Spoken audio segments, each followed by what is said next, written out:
Hey, you guys. Oh my goodness, I can't believe I made it. All right, crazy times going on over here at the homestead. So, can you tell? Can you see the beads of sweat across the top of my head? That's like a mixture of stress and hot flashes. So, yay midlife. Hey guys. So, boy, I look terrible, don't I? Oh my Lanta. Okay. All right. Well, I'm sorry for my appearance tonight. It's been a crazy few days around here. I'm sorry I missed you guys last week for the Generations Book Club, but we got a lot to talk about this week. So it is what it is. Oh, thank you, Grendelson. Hello, Kitaya. Hello, Joseph. Fizak. Hi. Oh my goodness. Okay. What else we got here? We got a new member. Let me go in here and gotta give some applause. Don't even have it ready. Amy Vishnapolis, 2571, became a YouTube member. Thank you so much for joining us today. Did I set this on private or for members only? I think I did. Okay. Just want to make sure. Woo. Okay. All right. John. Hello. John GS511. Members are lucky. Yeah. Members are lucky. I mean, it's just a small little perk, but I will say that after Generations, I am going to put the book club on for the main channel. And so the next after Generations, when we get into 13th Gen and 4th Turning, I'm going to open it up to everyone. So members will have a different perk. I'll have a new perk for them once we get past Generations. So, and then once we get through all of Generations, I am going to put a video together for non-members so they can go through and watch the videos and read the book with us as well later on. So, okay, all is well. Just a little stressful, but that's okay. Now, let's go ahead, get back into it. Generations. Lots to go over this week. We're going to go over chapters 4, 5, and hopefully 6 if I can get through it. I can't be here for 3 hours, so time willing, we'll depending on the time it takes, we'll get through as much as we can. First off, I want to recap, since it's been a couple of weeks since we've been together. I want to recap what we were talking about last time, just really small recap, just to get us back into the mindset of the book and Generations. So the last time we got together, we went over chapters 2 and 3. Life along the generational diagonal was chapter 2, and belonging to a generation was chapter 3. We learned about cohorts. Cohorts are people that are born in the same year. So basically your class in school, everybody in your grade is probably in your cohort. You're probably born within the same year. And then we have cohort groups, which is something like Zennials, a wider set of people born in a limited span of consecutive years. So Zennials would be, so like my cohort would be anybody born in 1977. And then my cohort group would be Zennials, 1977 to 1984, 1976 to 84, depending on how you define Zennial. And then I would have my generation, which would be Generation X or 13ers. The generational diagonal, we learned about that. Every generation is born at different times and belongs to a different cohort group. So because we're all born each generation is born at different times and we belong to different cohort groups, we go through history in different ways. Our lifespan and our life cycle is different because of when we're born in history and when we experience different historical events in what stage of life. The other thing we talked about last time was cohort identity. It's involuntary. You can't choose what cohort you're in. I was born in 1977, so that's my cohort. I can't choose my generation. I can't choose my cohort group. But the crazy thing is that even though it's involuntary, it's a very strong identity, because when you're born at the very same time as someone else, you're experiencing the same events and the same things in the same life cycle. So it's a very strong bond, even if it's involuntary that you're part of it. All cohorts go through the same 4 phases of life together. We're all youth at the same time. We're all rising adults at the same time. We're all in midlife at the same time, and we're all elders at the same time. The generation, according to chapter 3, the generation is the most important conception of history. It's the essence of life, of birth, and death, which I really think is a neat way to put it. Grendelson had a Gen X weekend. Had to go to a funeral on Sunday out of town in San Diego. In 2 days, I saw 3 different alumni from my high school, none of whom I've seen in over 30 years. Oh, wow. That is a Gen X weekend. Very much. How's the fam? Hanging in there. Let's put it that way. Hanging in there. We had lots of doctor's appointments these last few weeks. We've had people in the hospital that we weren't expecting to have in the hospital. Not to get into too much, personal details and information, but it's just been a crazy time. And you think, and when you're an hour away from a major metropolitan area, you don't think that's a very big deal. And normally it's not a very big deal. But when you have someone that's in a hospital or in a place up in the city that you have to like coordinate things around, and they're an hour and a half away, even in good traffic, it can be very difficult. So we're doing okay. Thank you for asking. Do it now so they can all enjoy. You want me to open it up to everybody now? Thank you, Grendelson.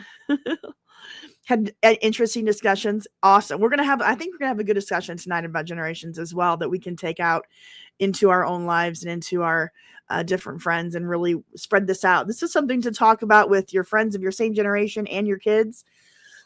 I think it's very helpful and it's very eye-opening.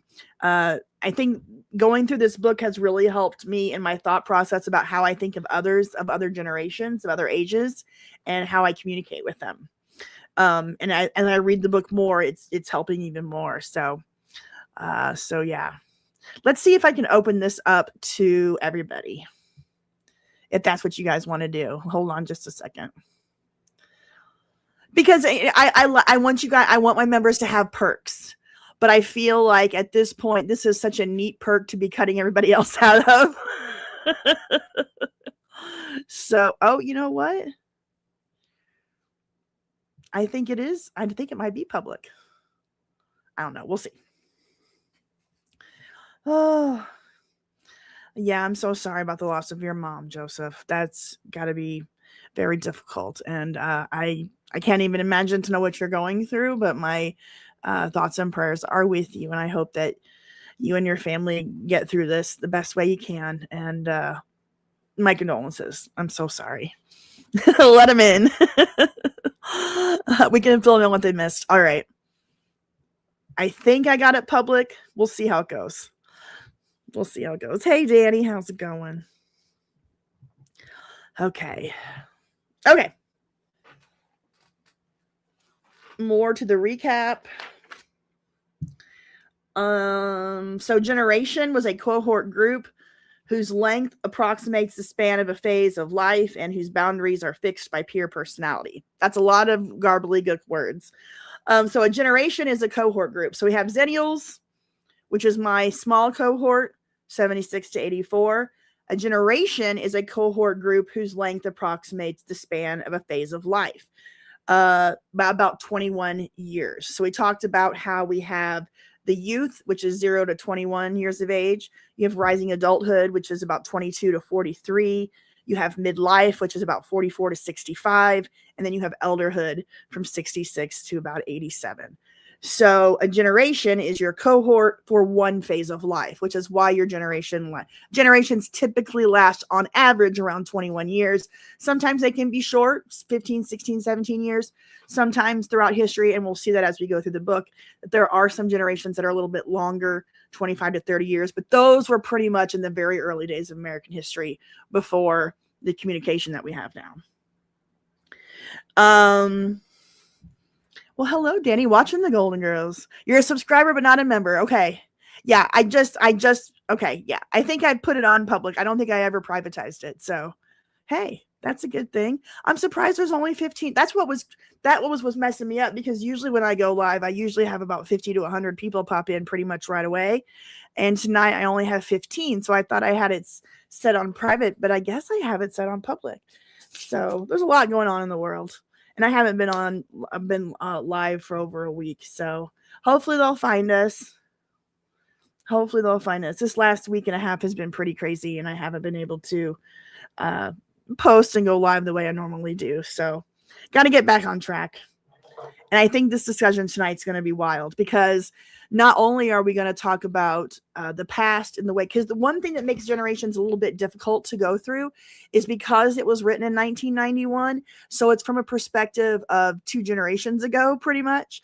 So it's from a perspective of a boomer while Gen Xers were still in the youth, getting ready to hit rising adulthood. So we're a couple of generations off. There's no obviously there's no mention of millennials or Gen Z. Well, there's a tiny mention of millennials, but they're babies in the book. So one of the things that's difficult about it is applying it to now and forward. But tonight I want to do a couple of exercises where we take some of the theories from the book and apply it to now. I think that'll be worth it. Dizzy, you stumbled on the live feed. Dizzy Ladybug, good. Was Strauss so silent? I thought I had them both at Boomer. Hold on. I could have swore when we on first week. I thought we had them both at Boomer, but let's double check. William Strauss, 47. So he would be considered an elder baby boomer, one of the oldest baby boomers. And then Neil Howe. So William Strauss was born in 1947, and Neil Howe was born in 1951. So yeah, they're both boomers. The older type of boomer. The Steven Spielberg, Jane Fonda type of a boomer. How do we get sandwiched between the 2 most selfish generations? Well, funny. We're going to talk about that tonight a little bit. It's actually very, it goes with history. It's happened many times before. You created a chat, or a cheat sheet from Chat GPT. Awesome. You could give us your prompts, or you can share that if you'd like. Vizak, this book is fascinating stuff. Last 2 weeks, I learned that there are about 90 years of lost British history when King Arthur is rumored to have lived about the same length as a generational cycle. Yeah, it really is. It really is fascinating. And it always makes me question about how we learn history and how history is presented to us. We always hear the joke or the gag, history is always written by the winners. And there's a lot of truth to that, but it just makes you wonder, like, especially now with media narratives that we live through now, and how everything is so manipulated and there's so much propaganda. It just makes you wonder how much the history that we've been taught, how much of it is an actual narrative from the winning side, or narrative from the elite ruling class, or whatever of the time period. How much truth is in it and how much of it is a narrative. I get that question in my head a lot. What episode of Little House are we on? Honestly, I don't remember. I think we're on maybe episode 8 or 9 of season 1, 10 maybe. But that's for tomorrow night. Okay, wrapping up chapter 3 from last time. We talked about peer personalities. That's one thing I wanted to bring up real quick. Is that our Generation Xers, Zennials, we have a peer personality.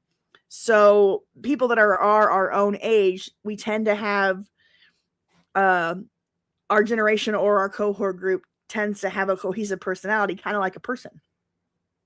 A cohesive cohort group with its own unique biography. A generation has collective attitudes about family, sex roles, family life, institutions, politics, religion, lifestyle, and the future. So obviously you're always going to have your outliers, but your generations kind of have a biography like an individual person does in your cohorts. Each of us moves with the men of our generation. To ask which generation we belong is to ask who we are. Most people know their own generation, with good feelings and intuitions for the one generation older and the one generation younger. As a generation ages, its inner beliefs retain a certain consistency over its life cycle, which much like the personality of an individual growing older. Generational awareness applies to today and where it's expected to go tomorrow. So that was what we talked about in chapter 3. Now, it's time for chapter 4.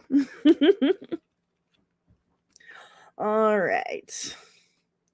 I made so many notes. And I meant, if I'd had time, to make some graphics, because I was wanting to recreate some of these figures from the book. I wanted to recreate them by adding millennials and Gen Z and Gen Alpha and working it forward with a nice, pretty graphic, but I didn't have time to do that. So we're just going to have to talk about it, and we're going to have to read my chicken scratch.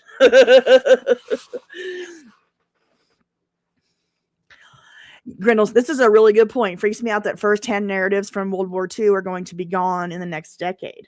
And World War II, and we can talk about this for a second, and I'd love to hear your guys' thoughts. World War II and the people, the world order, the foreign policy, the institutions built, the historical narrative, World War II has dominated our entire lives. The first few presidents that we had in our lifetime were either World War II vets or, they were World War II vets. We had from the GI generation, and everything about that has shaped everything about our lives. Yes, it changed our world more than any other event in history. And we are still living under that World War II order. But the thing is, in the current, and we're going to be getting into this, but since we are now in the next crisis, that world order that was set by World War II is now crumbling, and it's shifting, and it's going away. And now we're going to go into a new one. So we're living through the same way people, the same way that midlifers were whoever was in the midlife in the 1930s and 40s. Who was that? Was that the silent? No, it was the one above silent. I can't think of the name, but they were going through. We're in midlife, and we're watching a crisis and a changeover of world order, and that happens every 80 years or so. And we're going to go through it all over the next few weeks. Loss. Okay. So Lost Generation was in midlife during the whole World War II thing. So now we are in midlife during the whole crisis of the current age. Hey John, how's it going? Zach, proud of my World War II grandma. She was an Army nurse and took care of some Holocaust survivors. Right on. I would say for most Gen Xers, we had grandparents that fought in World War II, right? Is that fair to say? And it also scares me that I know a lot about my grandparents, but I know hardly anything about my great-grandparents. And so you're right. We're getting into the next generation where they're going to have no connection to the generation that was part of World War II, which is crazy. Korean War. Yeah. Okay. Korean War. Okay. We all had parents. I think most of us had grandparents that were part of a military conflict in the 40s and 50s. Yeah. And now that's all changed. And it's going to be interesting. I mean, like I said, we've lived in this one order our whole lives, and now it's getting ready to shift, and it's going to happen over the next 5 to 10 years. So we're going to go into a new age, which is wild. We are living in crazy history, right? Like, I can't imagine what the books are going to be written about this time of the world, America especially. It's just wild. Okay. All right. Chapter 4, the 4-part cycle. Now, in the 4-part cycle, they're talking about a social moment, secular crises, and spiritual awakenings. We're midlife after 9/11. Oh, no. We are just now entering midlife. I was 22 years old at 9/11. What are you talking about? We were midlife after 9/11. I'm confused. Gen X entered midlife like in the last 5 years. 5 to 10 years. Okay. The 4-part cycle.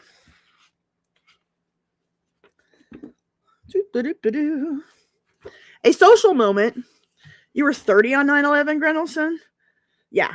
That's not midlife. That's rising adulthood. 21, right? Okay. Yeah, that's rising adulthood. Midlife doesn't happen until the mid 40s, and the oldest Gen Xers hit their mid 40s, what, early 2010s, mid 2010s. So yeah, we hit midlife, the first of us, just a decade ago.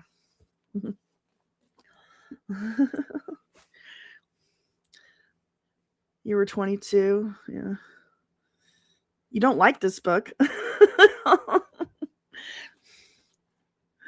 Okay. I'm just go back to the book. I'm going to get away from the comments for a second.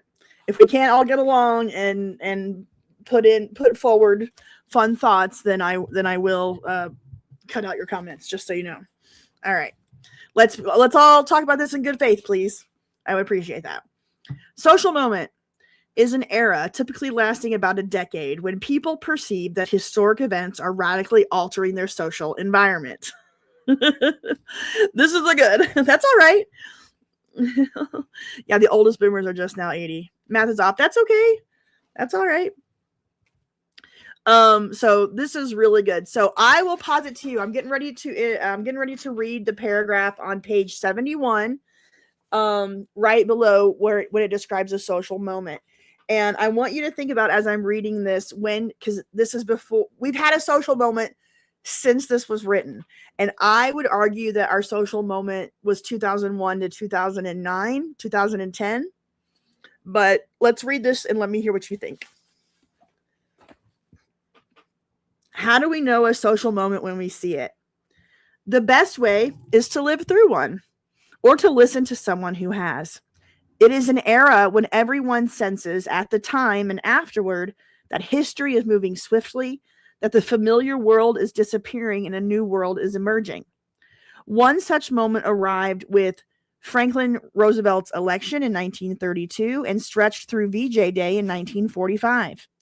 Those 13 years visibly rearranged nearly every feature of the American social landscape, from the function of government and the organization of the economy to man's relationship with technology and the U.S. role in world affairs. The next such moment arrived in the late 1960s and lasted through the 1970s.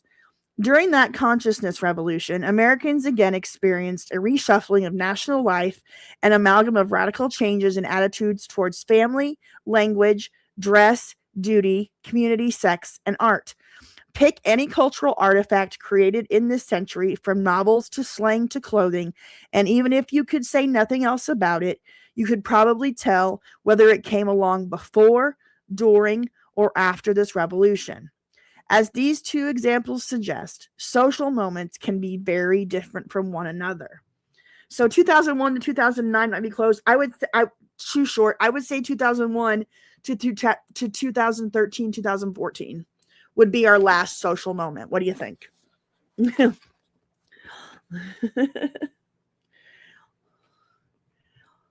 All right. Danny, I don't know what's going on with your what you doing? I'm going to take you out of this chat if this keeps up. That last sentence. Pick any cultural artifact created in this century, from novels to slang to clothing, and even if you could say nothing else about it, you could tell probably whether it came along before, during, or after the revolution. Yeah. Their damn social revolution is why we're still so PO'd at the boomers, because they took such promise and shat all over it. You're right. No, we're going to get into COVID. It's part of the crisis, and we're going to get into the crisis here in a bit. We are in a crisis. We're in a crisis. Because remember, social moments last about a decade to a decade and a half. It's not just like a minute. It's an era. A social moment is an era, typically lasting about a decade, when people perceive that historic events are radically altering their social environment. 2001, I would say you would have to argue that would be the beginning because of 9/11. And then you would go into the Patriot Act, the response, because it's not just about the moment, the thing that happens, but it's also about the response to that moment. So you have 9/11, you have the Patriot Act, you have the Iraq War, Afghanistan, you have the 2008 financial crisis, you have the election of Barack Obama, which is part of that moment. It goes from Bush to Obama. Then you have your 08-09 financial crisis. You have your Occupy Wall Street. And And then you also have a lot of social changes. I mean, if you look at our society and our culture now compared to 2001, I mean, obviously we live in a completely different world. And I always call everything before 9/11 the before times. And like they say here, you can tell if it came before, during, or after a revolution. I can tell you what happened, what when something is before 9/11, or like during this changeover, or after this moment. Yeah, moment is a misnomer. I'm stoned too. It's cool.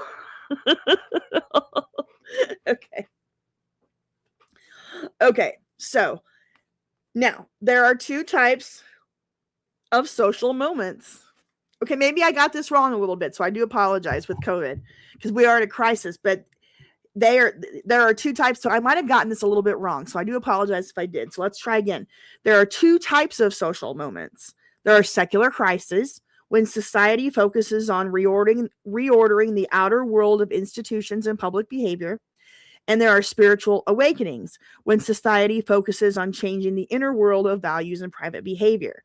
So right now we are in a secular crisis. So would it have started at 2001? Maybe. Are we in a long crisis? Here's the other thing, and I want to hear from you guys. Like, are we in a new anomaly? Are we in a new, because there's one time where their theory didn't hold, and that was at the Civil War in 1861. I would argue that we might be in another anomaly, another weird time. We'll get to that. Before 9/11, before times, after COVID, and time. That's probably a good idea. This social moment, this crisis, it typically lasts about a decade. Maybe this one lasts 20 years. That's a good point. It started in 2001 and culminated at COVID. So that's good. So we are in the secular crisis right now, and we're also watching how all of the different generations react and respond and deal with this secular crisis that we're in. We might be in the longest secular crisis our country's ever experienced, because I can't see how you can argue that that it didn't start anywhere other than 9/11. Let's see. I don't think there's another anomaly. Well, I'm going to argue with you here in a bit. I'm going to at least make my case. Because I don't think that the millennials are the generation that behind us that there needs to be. But we'll get to it here in a second. Since 2021, I felt like I stepped out of a time machine and I'm trying to learn my way around the present world. I agree with you. But the thing is like, especially with our society, like there's been seeds planted that have been growing for like 2 or 3 decades. And I would argue that the 90s changed our world, and we didn't even realize it. The things that happened in the 90s. There was a few things that happened in the 90s that were so under the radar because we were all still in our happy awakening bliss. We were all socially things were still pretty good in a lot of ways.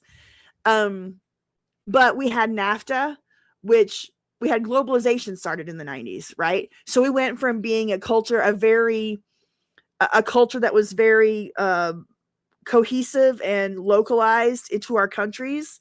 And then when the world opened up thanks to the internet, we need to talk about the internet and how that has affected this as well too. Because once we started globalizing in the 90s, it went from your communities and your town and your state and your country, and then everything went global. So we had NAFTA where jobs went overseas, and it changed the way that people work here in the United States. And we also had the Telecommunications Act of 1996, which changed the way journalism and worked, and how companies could own media and how communication moved.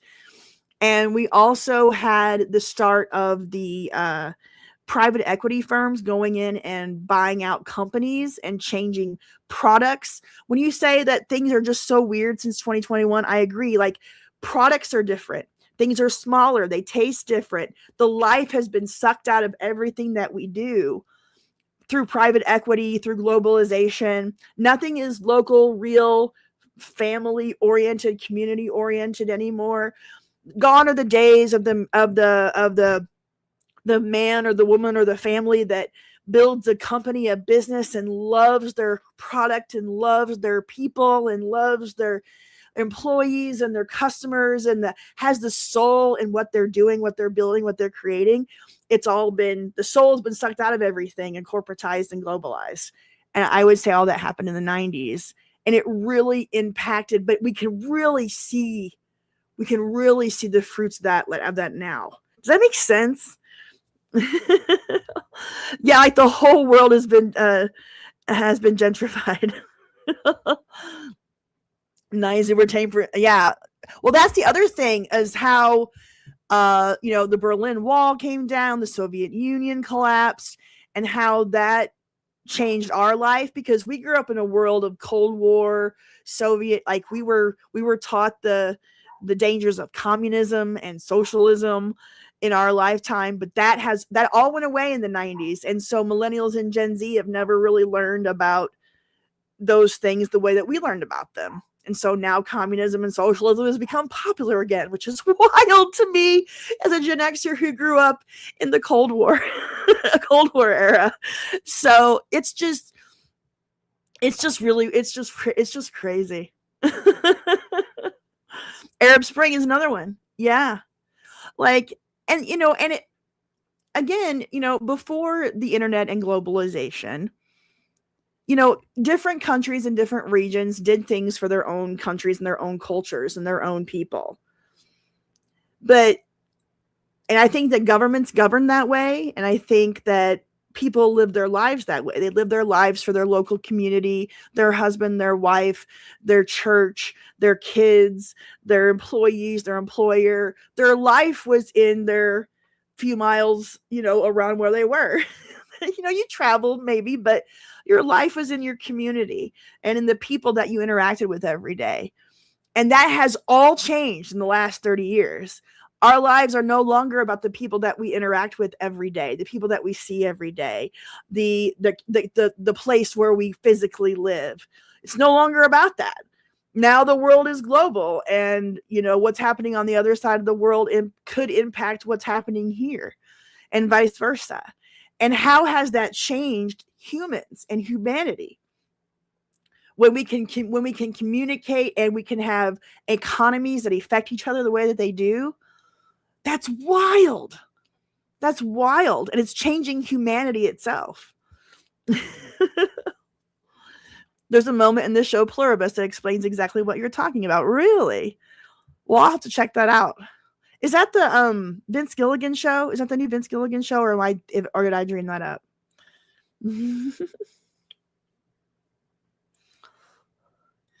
For generational theory, important thing is the big event, right? Smaller local events will not make a difference, I think. But you have to remember that up until 30 years ago, that's the thing. That's what thing about cultures and generations, is that things could happen for your country, for your state, for your culture, where you are. But how it impacted you and your family and your community was all that mattered. And we had shared cultural experiences. We had shared common experiences in monocultures in our different countries. But all that's being stripped away, at least in America and in Europe. Like, it's not about what's good for my state, my community, my country. Now we're all economic zones in a global landscape, and who cares about your culture, your community, your block, your local church? Like, it's all inverted, and it's bizarre. and I would argue it's what's destroyed relationships and the family. Instead of living in a world that's in your physical boundaries, in your radius, you don't look for a mate in your radius. You don't build community and community organizations and things in your physical radius. Everything's built out. Do you know your neighbor anymore? When I grew up, I knew all my neighbors. I knew who all my neighbors were in my block. I knew where everybody lived. I knew where the kids were to play with. We knew where we were going and now I couldn't tell you who my neighbors are. That's wild. It no longer takes a village because there are no villages in a high-rise project, right? True. Okay, I get what you're saying. That's fair enough. For generational level, it's a big event that matters, and how those big events affect your area. Yeah. Well, you always said that 1993 was the breaking of the community spirit, Kevin. Why 1993? I mean, that's interesting to know. I would say the breaking of the community spirit happened in the 90s as well. Because once the internet, because 93 happened to be the year that we got the internet in my house, little dial-up line. And you're not wrong. It was right around that time that the community spirit started to break down. Because once you could communicate with people in every corner of the world, your immediate local community became less and less important, right? In your life. So, yeah, globalization, for better or for worse, has destroyed the community spirit in a lot of ways.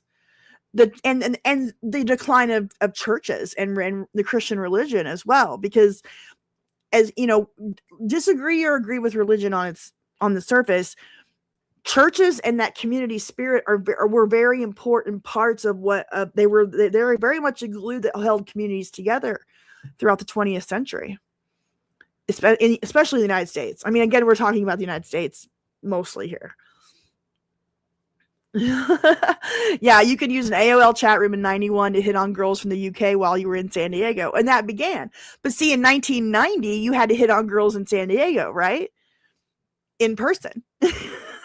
How much did that change your life, and how much did that change, your decision making?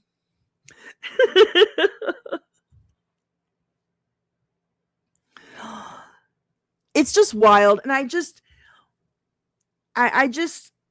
don't know. I mean, are we ever going to be able to get community and culture back, or are we just on this? Are we all on this train and not be able to get off? Like, are we all just going into the world of the internet? Like, you look at Gen Z, and Gen Z, like, they don't go to clubs. If they go to clubs or bars, they're on their phones. They're not dancing. They're not on the dance floor. They're not hitting on each other, because everything that they do is recorded and could be posted online. You could be canceled for any decision you make, any risk you take.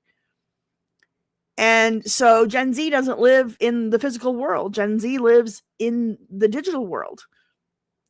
How do you reverse that? And can you?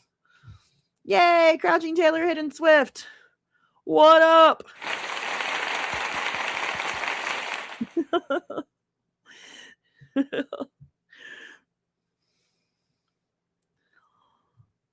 Yeah. Hey, I got you laid. Gen Z church revival. There is some Gen Z move towards religion in a sense, but it's very small pockets, But again, that has a lot to do with their parents. Like, again, and where does Generation X fit into this? Because we're Gen Z's parents. And we're the ones, but our parents took us out of church. Our parents all got divorced. I don't know. It's just, you just see like this, like the dominoes are just falling. When was the last time you saw a baby in a store or a restaurant? Like a small baby and a mama? How often do you see mothers with small babies and children? Like, our society is dying in front of us. And I don't even know. I don't even know where to go with that. But like, it's just crazy. The reason you say after 93 is because that was when the corporations started taking over pop culture very subtly. That's a good point. That's another great point. And that's where I came in with the 96 Telecommunications Act here in the United States, because it changed how companies could own media, how much they could in different markets, and corporations started taking over pop culture. They started taking over pop culture, and they started taking over every part of our lives. Like I was saying earlier about the small family business that created a product or a service and had a group of employees, and you loved what you did, and you loved what you made, and you loved what you provided to the community. And then all of that humanity started getting sucked out of business the same way it got sucked out of pop culture with corporate takeover. That was the number one reason why I left media. I have a journalism degree. I graduated in 2000 from the University of Kansas. I have a broadcast journalism degree. I have years of experience in television and radio news. And I got out of it. I ran away from it in 2005 because the corporate of it, the corporateness of it all. I couldn't handle it anymore. Like, there's no humanity in it. It's all corporations. And here's the thing. I love business. I love capitalism. I love the freedom to take risks and own things and private property and building wealth. I love all of that. But the corporate stuff derails all of that. And I don't know how to reconcile it in my mind. Because once you get out of the small business of it all and the, providing for your family and helping your community, once you get into the big corporation of it all, there's a really great documentary called The Century of the Self that I highly recommend that has to do with marketing, advertising, and the corporation. Ooh, it's good. Maybe we'll have to watch that. We can watch The Century of the Self together. We might have to do that. Okay, Rock Talk Jayhawk, you know it. Did you catch my shirt? This is my last time we won the national championship, was in 2022.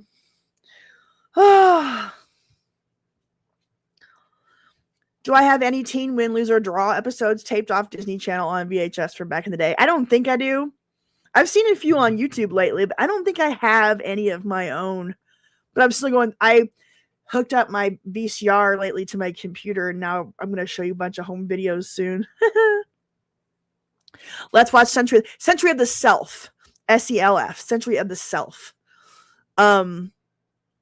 We can watch the first part of it here at the end of tonight's book club. I'm veering way off, and I do apologize, but I'm trying to stay on track, but I get all off into the weeds.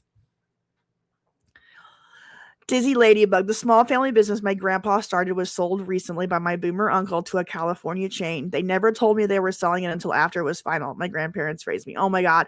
And see, that's another thing about boomers. And my parents are boomers. God bless them.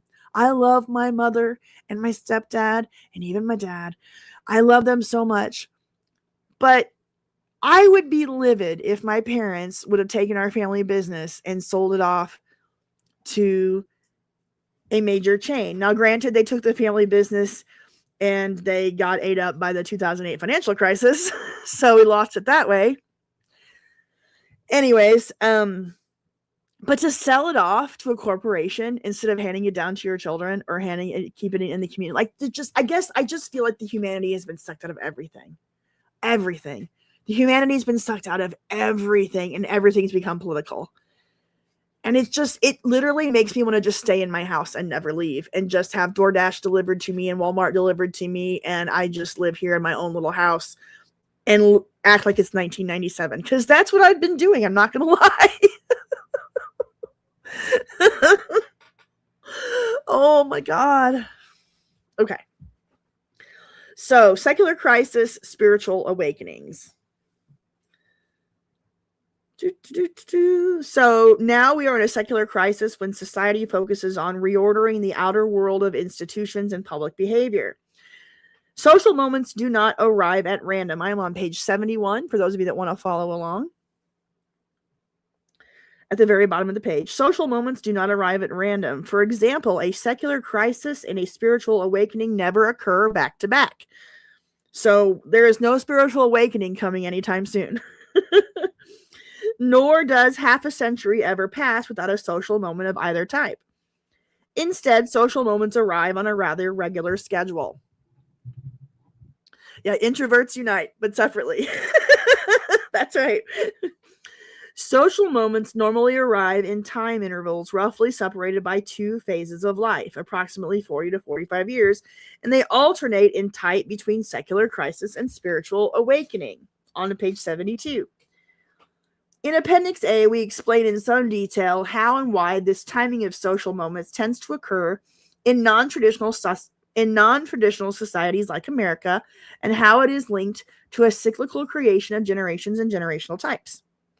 I have this part underlined. At the heart of our explanation lies the premise that each generation tries to redefine the social role of older phases of life as it matures through them. After a social moment has reinforced a dependent social role in children, for example, that cohort group will later try to redefine rising adulthood in terms of that dependence. So, to put it in Generation X terms, we were reinforced as not as a dependent social role, but as neglected recessive. And so we keep that throughout our life. The role that we had in childhood, we try to reinforce it as we grow up. But at some point, we got to make our changes. Such redefinitions sustain themselves through one phase of life transition. They cannot, however, work through two such transitions. A dependent role cannot be transferred into midlife, nor an active role into elderhood.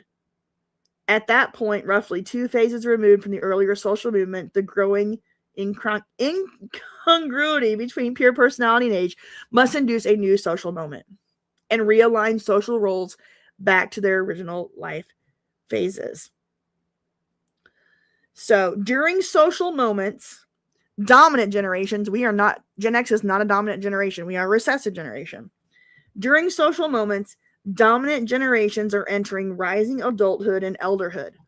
During social moments, recessive generations are entering youth and midlife. So we are in midlife right now, and we are a recessive generation in a crisis social moment. How do you like that? Good night, Danny. Is America still a non-traditional society? I would say so. I think they're comparing it to very traditional societies of very ordered societies that have caste systems or that kind of a thing. I would consider us a non-traditional society. We're very different than most countries. I mean, our origins and everything's different. It depends how you look at the word. Okay.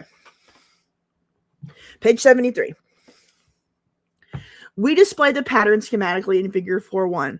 Again with the phases of life on the vertical and calendar years on the horizontal. So this is the generational diagonal, dominant and recessive generations. Now, I wrote them out. I don't know if you can see them. Whoop. I wrote out the years and the generations. So we are on page 73. The generational diagonal, dominant and recessive generations. So these are the years that I kind of threw out there based on Strauss and Howe's theory, because their theory is that millennials are 1981 to 2001. But again, this was written in 1991. So I need to find out if they've changed that. So millennial, when they wrote this book in 1991, this was what they were talking about coming ahead. So at the time when they wrote the book, millennials were in their youth. No, wait, what did I do here? Oh, when the crisis began, that's what I did. So I had the secular crisis at 2001 to 2023, but that's too short. I think it probably should be 2001 to 2000 and probably 28, 2030. We're in a long crisis right now, and we are recessive. That's X. These things get really hard to follow. And I probably did it wrong. So if I did it wrong, I do apologize. But in the year 2001, whoop, which I would say the last secular crisis began, at the time, the millennials were the youth, X were the rising adults, boomers were the midlife, and silent were the elders when the secular crisis began. But now we're getting to the end of the secular crisis, and we got to move it up. We got to move it up a generation. I hope that helps. If it doesn't, I'm sorry.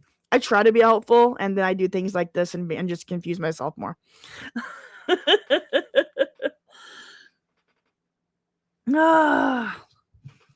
Each generation shown in that figure has a unique age location relative to each type of social moment. Of the two dominant generations, one enters rising adulthood during a crisis and enters elderhood during an awakening. The other, the opposite. Of the two recessive generations, that would be Gen X right now, the two recessive generations would be Generation X and Generation Z, and the two dominant generations would be Boomer and Millennial as of today, 2026. So, of the two recessive generations, one enters youth during a crisis, that would be Gen Z, and the other enters midlife. Oh, sorry. One enters youth during a crisis and midlife during an awakening. So Gen Z, they're in a youth, and they're youth, and they are in the crisis right now. And they will enter midlife during an awakening. Gen Z, according to this theory, will enter midlife during an awakening. We are the opposite. We entered youth during an awakening, and now we are entering midlife during a crisis. So Gen X, the recessive generation, we entered an awakening during our youth and a crisis during midlife. So that is where we are in the generational cycle. These four generational types recur in a fixed order. Moving up vertically from the youth in year 44, their life cycles can be described as follows.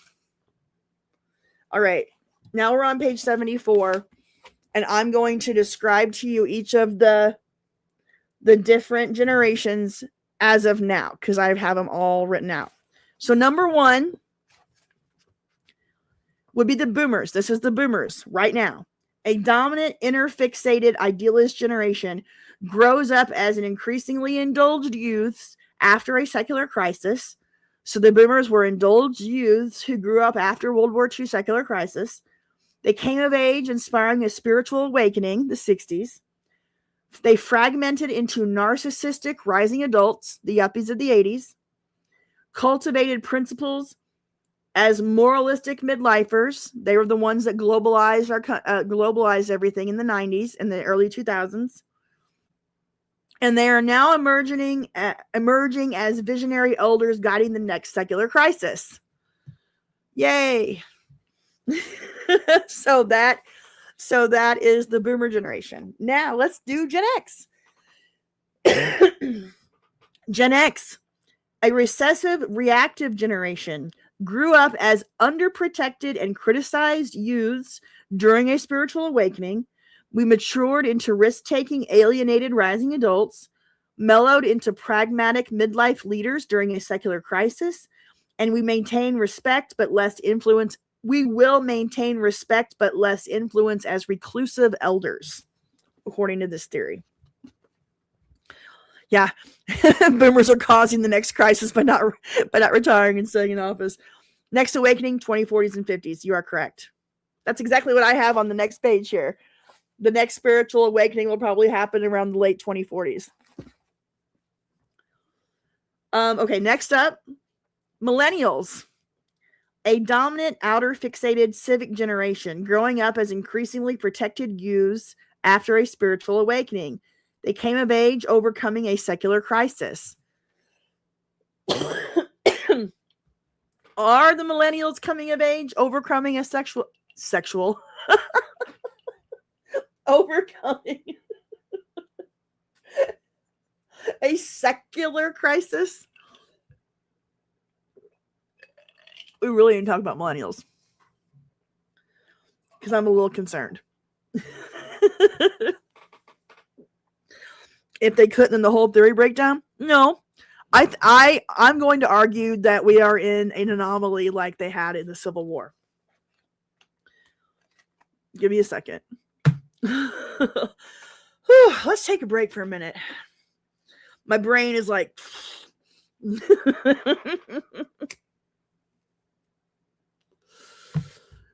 Now, let's talk about, while I'm taking a break here and letting my brain take a pause. Let's go back over this, what they just said about Generation X. A reactive generation, a recessive generation. We grew up as underprotected and criticized youths during a spiritual awakening, which is what my channel is all about. We grew up in a spiritual awakening. Underprotected, criticized. That is Gen X to a T. Hold on, Kitaya. We're going to get to it. We're going to get to it. I promise.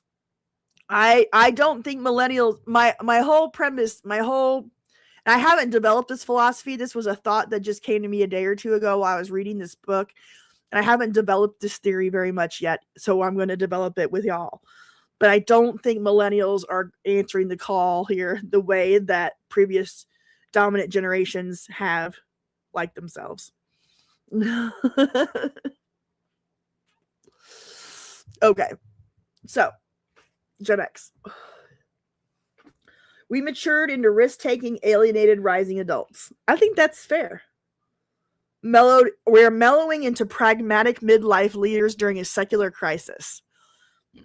Where do you all see our role in this crisis? We're not elected leaders. I'm assuming, because everything goes from boomer to millennial in government. It's wild. Gen X just was like not interested in being elected leaders in any way, shape, or form. But we're in business. All of the CEOs, all of the tech bros, all of that, they're all Gen X. From Elon to Bezos to Peter Thiel to they're all Gen X. Now, I think Zuckerberg is the only one that's millennial. The last spiritual awakening was in the 60s.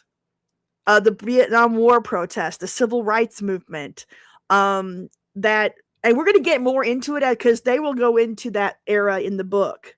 We're going to go into each of these eras in this book.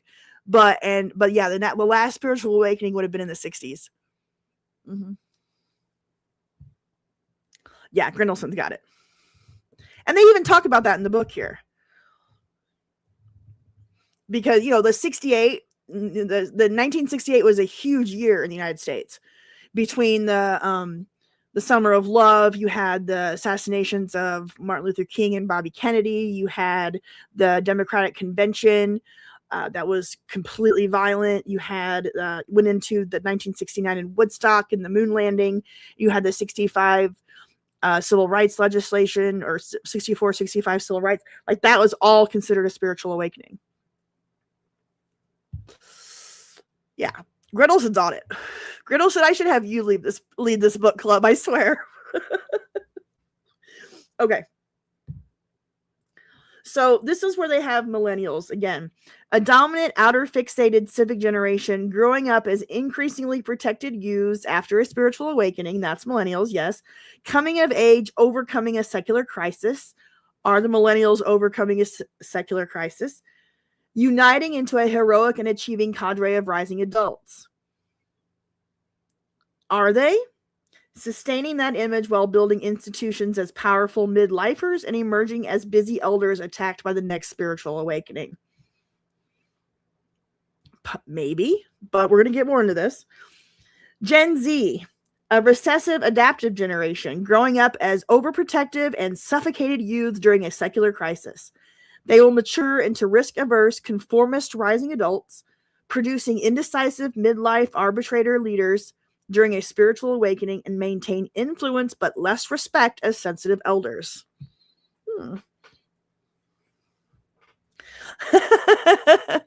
I forgot about this. Have you seen the 60s miniseries from 99? It seems like a shallow representation of the decade, but it has Julia Stiles. That's good. We were inundated with 60s propaganda our whole lives.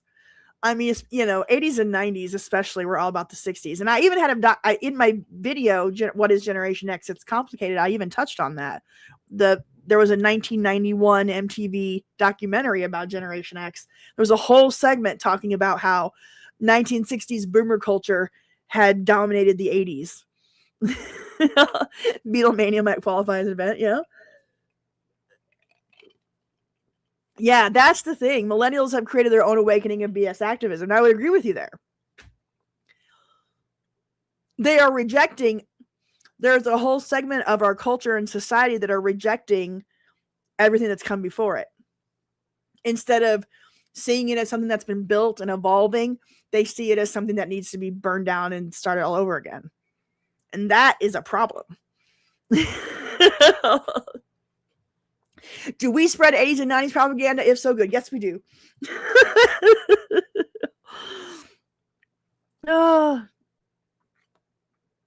You think it's strange that we're nomadic? I don't think so at all. Just think about how our parents, our parents and grandparents lived in the same house and had the same jobs for decades and same towns. Like my mom is 68 and has never lived outside of like this 2-county area in Missouri ever, which is totally fine. But that was the norm. But when we got in, when we started growing up, I've lived all over the country. I haven't set down roots anywhere. I'm a very nomadic creature. And I think that's a lot. That was a lot to do with our generation.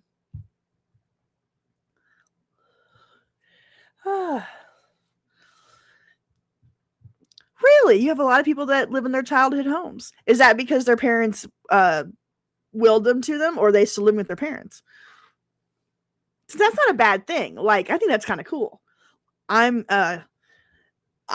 crazy enough, I will be setting down roots in the houses that my parents are willing me. Yeah. Yeah. American, Gen X, nomadic, latchkey kids at all. Yeah. All right. In sum, bottom of page 74, idealist generations, like the boomers, tend to live what we might label a prophetic life cycle of vision and values. Reactives, like Gen X, a picaresque life cycle of survival and adventure. Civics, like millennials, a heroic life cycle of secular achievement and reward.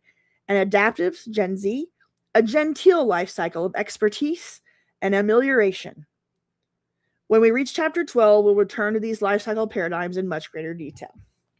All right, moving on to the generational cycle. So we've talked about the generational types: youth, rising adults, midlife, and elders. These 4 generational types, and then we have the civic, the reactive, the idealist, the adaptive. These 4 generational types recur in fixed order, given one important condition. Okay, here we go. Here we're going to go into my theory of millennials might be busting this up. All right. And again, I'm on page, bottom of 74, top of 75. These 4 generational types recur in fixed order, given one important condition: that society resolves with reasonable success each secular crisis that it encounters. When this condition does not hold, the cycle experiences an interruption, in effect, skipping a beat. So, here's my question to you guys. Do you think our society will resolve with reasonable success the current secular crisis that we are in? How does this current secular crisis that we are in resolve itself? And can it be done successfully? Because if it doesn't, according to Strauss and Howe, we're gonna get a glitch here in the generation types. Yeah, this is how it gets crazy. Okay. Your silent gen parents were scammed out of their home. Oh my God, I'm so sorry. I'm so sorry. I just dealt this past week with my dad getting scammed off a Facebook ad, and I luckily caught it early. But I'm so sorry. Whew. Okay. So yeah, can we resolve with reasonable success our current secular crisis, and will millennials be able to do it? Because in our secular crisis, boomers are not going to resolve this, and Gen X, we're not the generation to become the leaders of all of this. I mean, we are the leaders right now, but we're pragmatic. But according to their theory, it's going to be on the millennials to lead us into the next awakening, to get us through the crisis successfully and into the next awakening. So let me go over what I have here in the book. From the diagonal to the cycle, 4 generational types. All right. So as you can see, currently we have the Z are the youth. Now, granted, we do have alphas coming up, but we're going to stick with the boomer, X, millennial, and Zs. Yeah, millennials will be the one to rebuild. You're right. So when the secular crisis began circa around the early 2000s, now I did see a comment earlier about 9/11. Hold on. Let me go up and see that. If I missed it. I'm not sure. But anyway, we can debate on what and where the most recent crisis began. But for discussion's sake, we'll say it started at 2001 at 9/11. And we can say that we're still in it. We can say that the crisis might last I think it will probably last through the next presidential election, if we have one. And I don't say that because I think that they're trying to stop elections. No, all right, I'm gonna be honest. I think we're headed for another civil war. Maybe not like what we had in 1861, but I think that we're on the brink of a total battle somehow. Maybe not on a battlefield, on a war field, but I don't feel like our culture and our country will be able to make it through this. It's a big take. I know. You would say we were closer a year ago. Really? I think it's going to be interesting to see what happens in the midterm elections. Because we're at a point where neither side believes the other side is legitimate. So, like, if the Democrats are to win, the Republicans will think it was taken from them. And if the Republicans win, then the Democrats will think it's taken from them and somebody stole or alienated or disenfranchised. We're getting to a point where we cannot coexist together. But I think it's going to be clear in the midterms where we're at. You agree? Okay, good. So I don't know how this resolves itself. I think, honestly, from 26 to 30 is going to be wild. I think these next 4 years are going to be the end of the crisis, and it's going to be resolved in the next 4 years, but I don't know how. I don't know which way it goes. It could be a national divorce, but how do you do that? You know? One side is weak physically. That is true. So it's going to be interesting to see how this plays out. Let's see. I feel like something big will happen before the end of this term, but not a civil war. And maybe civil war is the wrong term because of the way we look at it from our past. You're afraid of a repeat of what happened in July 24 in Pennsylvania. Ah, gotcha. Yes. I think we're going to see a lot more violence in our country. And we're you know, we are at a point in our country where we're trying to decide who we are and what we stand for and what set of ideals and values is our country, because there's dueling factions here, and it has to do with the changing demographics, immigration policy. I mean, let's be honest, all of this stuff affects a society and a culture, and we're going through something that I don't think we've never seen a demographic shift in the global scale, not just the United States, but the demographic shifts that have happened globally. The world has never seen this. And so what's going to happen and the consequences of that, we're going to have to watch to see how it plays out, because nobody can predict. Maybe Jesus will come back. That's not, a lot of people believe we're in the end times.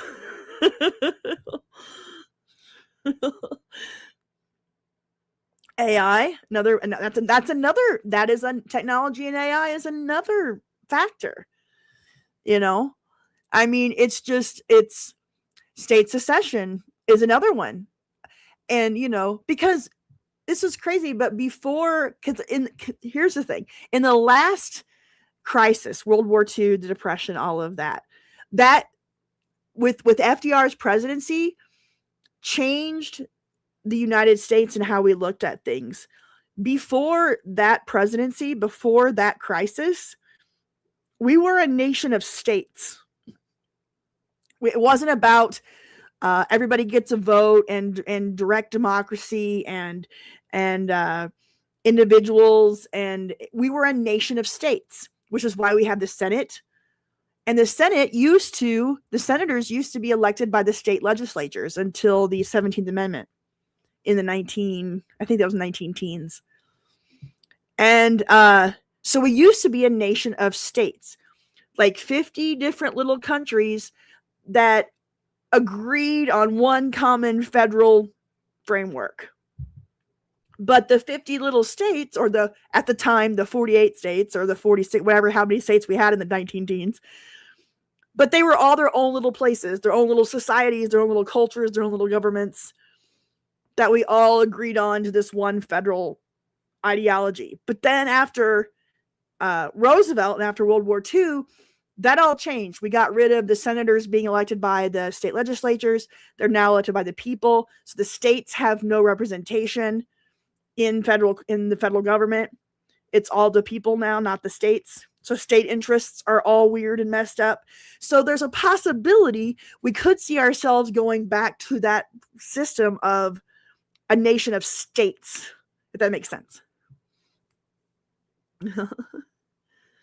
So, and if we are a nation of states where we all get to do our own little thing, but we have one constitutional framework where we all agree on these overall ideals and values for how our laws work, for how our governments are set up, but then we all do our own thing in our own states. Is that where we go? The supply chain would be, well, that's the other thing. We've globalized everything, and so now areas cannot take care of themselves like they used to because we've globalized so much. So here's the thing, Grindleson, there's going to be chaos. There's going to be chaos in some way. How we do that, I don't know. I don't know. Oh, I think the other important factor is China as the other. U.S. versus China trade war will make a big impact, yeah. Oh, thank you, Eclectic Deb. It's refreshing to interact with someone who thinks like me in actual fear. Yeah, and I think that's very common for our generation. I think we, peer personalities, right? So, and I don't talk about this stuff, in my videos and on my channel. I don't like to get into politics because it causes, it just causes stuff that I don't want to go down that road. But on a level like this, I find it's a conversation worth having. Like, I don't care about who you vote for and all that stuff. What I care about is the the basis of which our culture is built on, and how we move forward as a country, what we stand for, who we are as a people, and that kind of stuff. That makes sense. Oh. So I asked here, is this happening now? Underneath this graph on page 75, if a secular crisis weakens instead of strengthens the confidence of rising adults, which is millennials, okay? So currently, if a secular crisis weakens instead of strengthens the confidence of millennials, then a reactive generation can be followed by an adaptive rather than a civic, okay? So reactive generation is Gen X, right? If a secular crisis weakens instead of strengthens the confidence of the millennials could be adaptive instead of civic. Does that make sense? So remember, let's go back to how they, on page 74, how they describe the two different generations. Millennials are supposed to be a civic generation. They're supposed to be the ones who grow up as increasingly protected youths after a spiritual awakening, come of age, overcoming a secular crisis, which would get them into a heroic and achieving cadre of rising adults, and sustaining that and building powerful institutions in midlife. But if a secular crisis weakens the millennials instead of strengthening them, they could turn into Gen Zers, adaptives, growing up as overprotective and suffocated youths during a secular crisis, maturing into risk-averse, conformist rising adults. So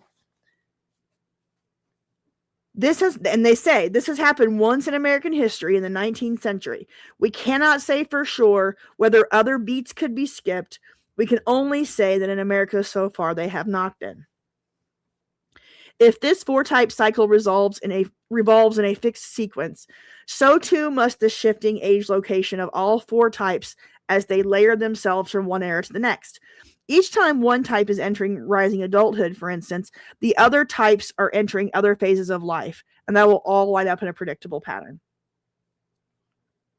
We call each of these four recurring patterns a generational constellation, each with its own era and mood.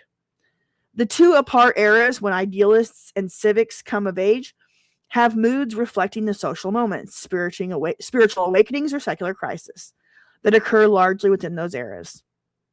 The intervening eras, when reactives or adaptives come of age, have moods reflecting a period of transition from one social moment to the next. That's my point. Millennials might not be it. Millennials might get screwed. And I think that's a fair concern. You know, it's sad, but millennials were sold a bill of goods that was built, decades before they were born, and worked for people before they were born.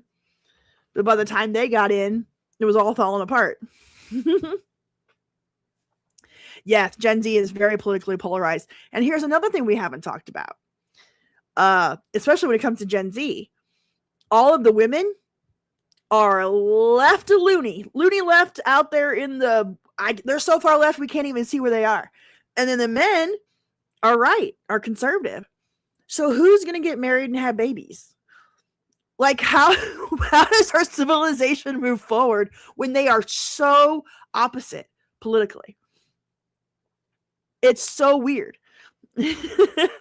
Like, how do they? I have a 19-year-old nephew and an 18-year-old niece, and I pray for them every night, because not only did they never get to live in the world that I got to live in, and they don't even know what's been taken from us. But not only do they not know a world without the internet, without social media, without AI, without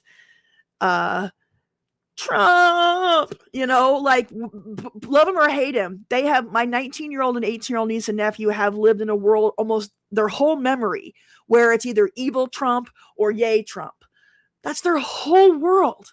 Like, I can't imagine. And then, like, moving forward, once Trump goes wherever he goes, whether he gets voted out, whether he passes the baton, whether the new other party comes in, whatever the result is, they've never known a world without him. and that they're so politically polarized. Like, how do they find partners in life? Are they going to marry? Are they going to have children? Are they going to be able to have these lives that it's crazy. Yes. Gen Z and Gen Alpha is even worse. They can't, like, you see all these kids out there right now they have all these teachers out there taking kids out to protest what's going on in our country right now. And you'll see that the kids that they're out there, they're making them all activists, and most of them can't read. Most of them can't do math. Most of them can't spell. So, like, all these kids are out there being turned into, like, mini activists through our schools, and none of them can read.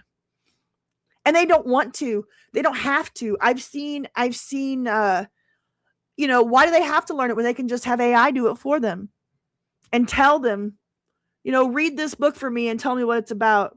Do this problem and tell me what the answer is. They don't have to do the process. So what does that mean for humanity and human beings?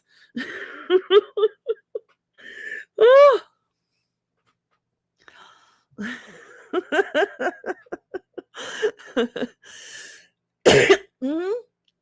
Yeah, the population is dropping drastically, and it's just going to continue to do that. It's dropping, and we're talking globally. The population is dropping and migrating in different parts of the world. It's nuts. Never seen anything like it. So we don't know what's going to happen. We're going to sit and grab our bowl of popcorn, I guess. Ugh. Yeah. And boy, you're doing the Lord's work. If you're a high school teacher, the kids are only going out to protest to get out of class. Exactly. But what are they learning in class? And honestly, a lot of this depends on what school district you're in. And this goes down the rabbit hole of education and public education and all of that. Because there are school districts with great teachers and good school systems, but we have all of these kids have had screens their whole lives. They're being parented with screens. They're being raised with screens. And I always joke that we were raised on television, but most of the time it was the television in the living room that my parents controlled. They could see what I was watching, and they limited my time and access to it. And that's not, I didn't have a screen in my room feeding me tailored content to me and no one else with my parents not seeing what it was. Oh man. Yeah. It's totally, here's a question. Cause I saw that, right now over on, I have a Discord, where we watch stuff together. And Discord just made this announcement yesterday that they're going to start, how'd they put it? They're going to default everybody to a teenager for like permissions and stuff.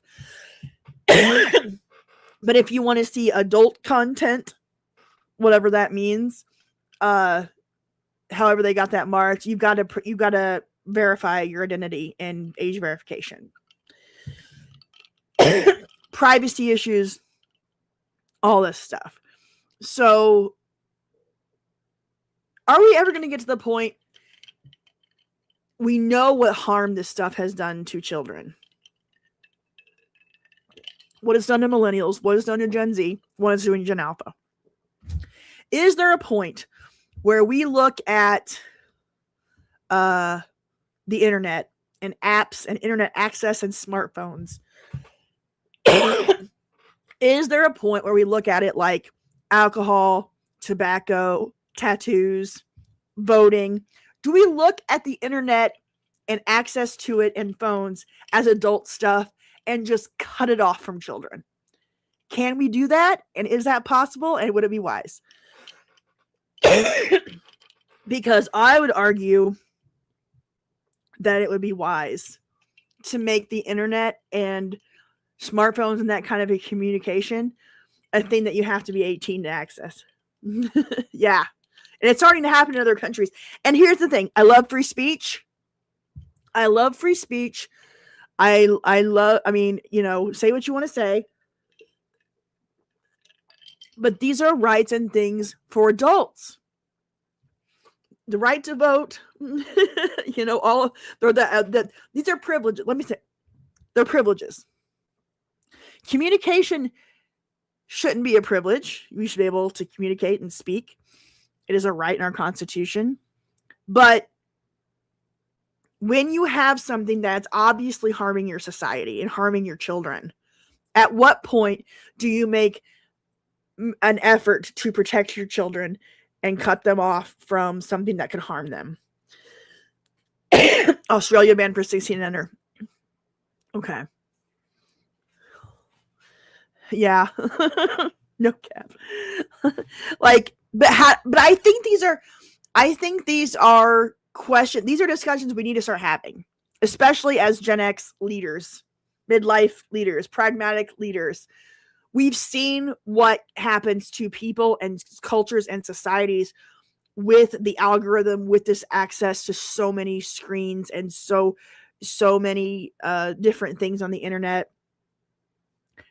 It's been 25, 30 years now. We've seen what's going on. Now is the time, I think, to cut the kids off from it. You know, it's time to cut them off. And they're going to be pissed. You know, some of them are going to be pissed. The ones that, like the kids that got caught in the, you know, raising the drinking and smoking age from, 18 to 21. Like, my nephew and my niece both were about to turn 18 when they moved the ages to 21 for tobacco. And it's like, you're gonna be mad, but you're gonna have to get over it. And I hate that. It'll be impossible. You can't. Well, I mean, maybe you can't cut it out completely, but you can institute some laws and some rules that push that result. If you had rules or laws about these tech companies and these apps and these different things, about the things that they could do, that might be one way to go about it. These algorithms are going to ruin us. This personalization of stuff, this lack of shared experience, this tailored, cultivated, person by person information. What my information and the news I get is completely different from you guys. And we're all living in our own little different worlds. This cannot continue. And for society to be able to function and to move on. I know you'll get pushback from every tech company. To me, this is where the war is. It's not so much Republican, Democrat. It's how we organize our society moving on. And yeah, I know they're not going to voluntarily lose customers. I get that. Reminds the prohibition debates around 100 years ago. But prohibition is about adults. Again, I don't care if you're 18. If you want to go on whatever site and do whatever, but I'm talking about children. But they don't care how old someone is or a number anyway. You'll never get regulation. I don't know. All right, I'm getting way off topic here, and I've already been doing this for an hour and a half. We haven't got through our book, and I'm so sorry. Let's at least try to get through the next part of this 4-part cycle chapter. All right.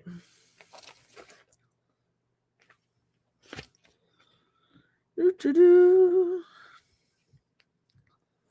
going to read a little bit and we'll call it. It's a great conversation. Good deal. Well, I'm glad you like it. Oh, it's very taxing. It almost hurts my head. So I know we're going slower than normal. And I promise to get through in the next couple of chapters in this first segment. But there's just so much to talk about. So we're going to go slower. So I'm going to get through chapter 4 tonight, and we'll do chapters 5 and 6 next Tuesday. I'm sorry I got to yakking. Book clubs always spawn discussions. Good deal. Well, then this is more the kind of stuff that I wanted to talk about in my channel anyways. But making videos about this kind of stuff is very difficult, and it would have put me into a YouTube niche that I didn't want to be in. So, but I like talking about this stuff.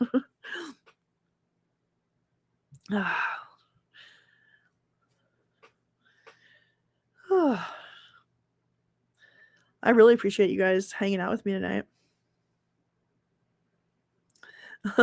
Yeah, the arguing debate can be very heavy duty emotionally.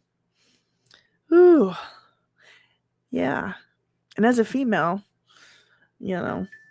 Oh, my brother just texted me. I wonder what's going on.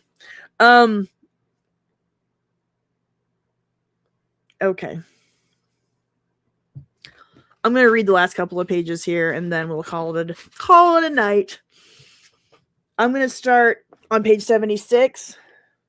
Right. Okay. On the top of page 76. An awakening era where idealists come of age triggers cultural creativity and the emergence of new ideals, as institutions built around old values are challenged by the emergence of a spiritual awakening. That's what happened in the 1960s. In an inner-driven era where reactives come of age, that's us.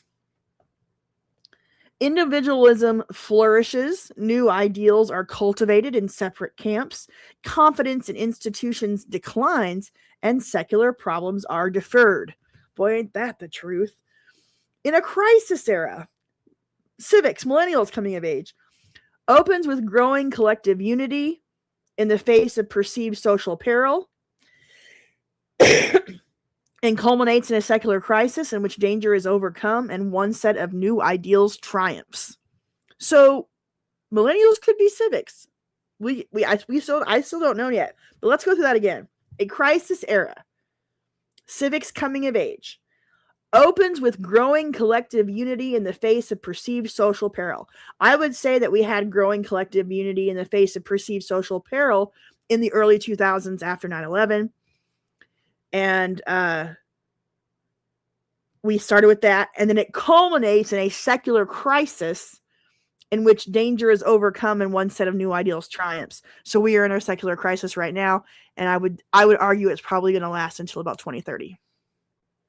You drive a Civic, is that enough? Imagine Gen Z if the power grid went down. Imagine Gen Z if the grocery store closed.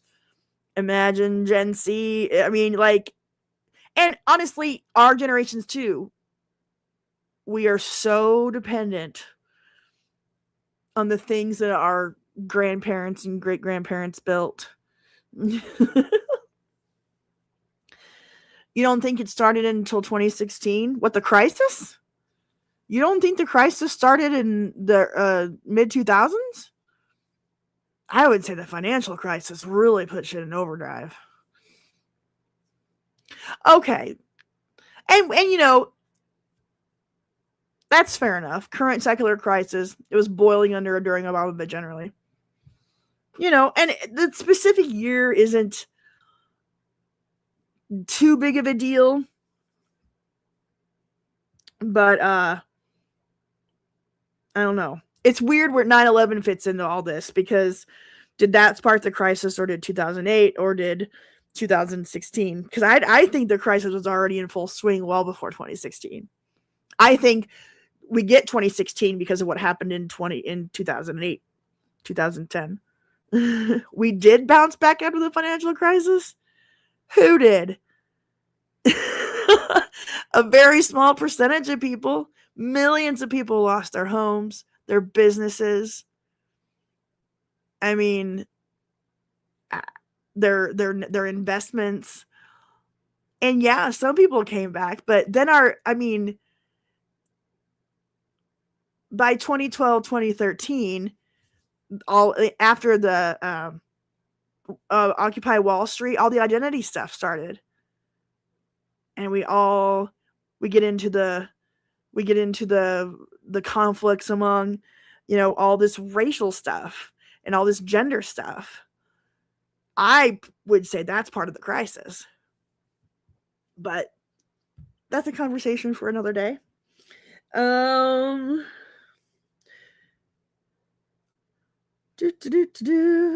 all four generational types While all four generational types contribute to the nature of each constellational era, the two dominant types, idealist and civic, are key. Yeah, idealist and civic, boomers and millennial. They're the key ones. Screw Generation X, we're just here. Coming of age into rising adulthood, these two types recast society's new active agenda, either from secular to spiritual or spiritual to secular. The GIs did this in the years between 32 and 45, boomers during the late 60s and 70s. Entering midlife with recessive generations behind them, they continue to set the social agenda until the next social moment, whether a crisis or an awakening. Some would say instinctively that history is too cluttered to allow for our kind of cycle, but such a prejudice focuses too closely on events without sufficient attention to the response to those events generate. It is the response that determines the social moment. Let's say that again. Some would say instinctively that history is too cluttered to allow for our kind of cycle, but such a prejudice focuses too closely on events without sufficient attention to the response those events generate. It is the response that determines the social moment. So not just 9/11, the response to 9/11, the Patriot Act, the Iraq War, the Afghanistan War. It's not just the financial collapse of 2008, it's the response. It's the bailouts. It's Occupy Wall Street. It's the election of Barack Obama. It's the response. The response to Obama was Trump. The response to Trump was BLM and all this stuff and all the 2020 stuff. And it's just like the response to COVID. Holy crap, the response to COVID was more of a deal than COVID itself, right?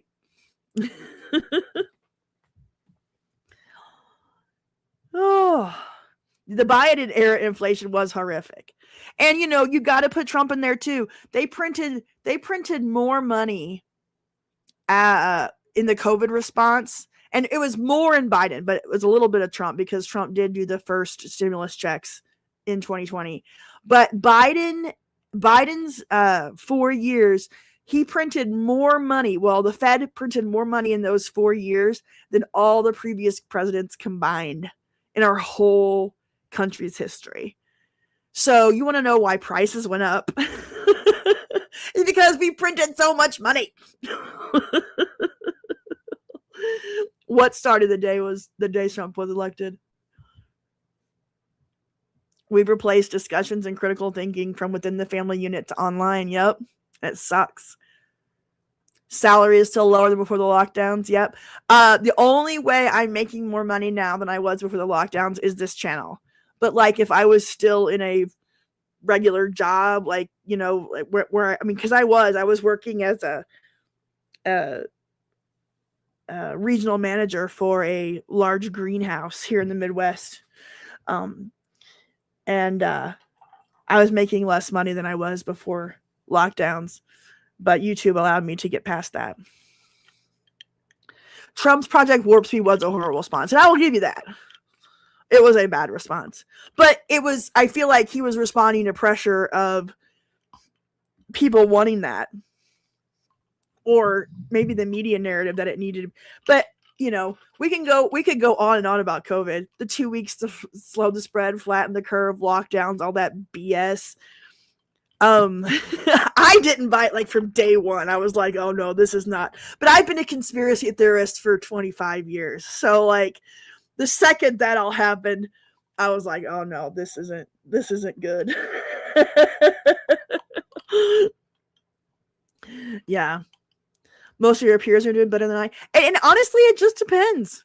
It just depends on like there are pockets of the population that are doing well, but those pockets are getting smaller and smaller. I mean, I would consider myself middle class, but I'm not doing better than my parents did.